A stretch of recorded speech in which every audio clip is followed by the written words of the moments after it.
Hi friends, ఈరోజైతే మంచి variety నా కోసం అయితే వేడిగా వైట్ రైస్ వండుకోవడం జరిగింది.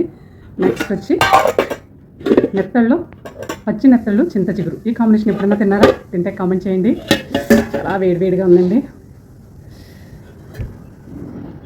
పచ్చి నెత్తళ్ళు, చింత చిగురు.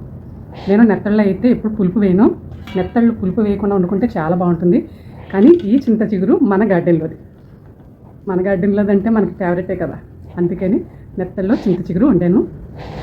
ఇప్పుడు మనం వడ్డించుకుందాం. ఇద్దరమే ఉన్నా సరే మా వారి కోసం బ్రౌన్ రైస్, నా కోసం వైట్ రైస్ వండుకోవడం జరిగింది.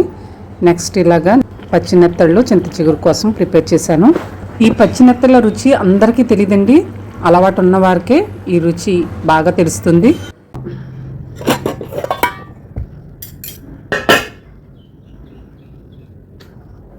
నెత్తళ్ళు వండడం అంటే చాలా పెద్ద పని. పెద్దవాళ్ళు అయితే నన్ను చాలా అప్రిషియేట్ చేస్తూ ఉంటారు.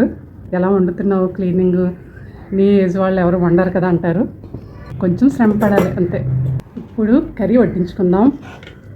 ఇది కూడా వేడిగా ఉందండి.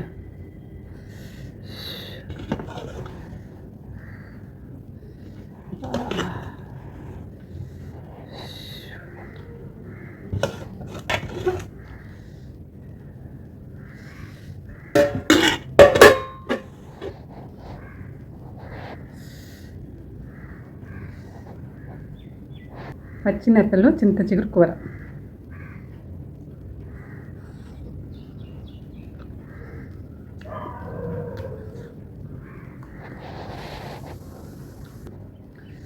అలాగే పచ్చి మామిడికాయ టేస్ట్ అందరికీ తెలిసిందే. ఈ చింత చిగురు, నెత్తలు కూడా టేస్ట్ చూడండి.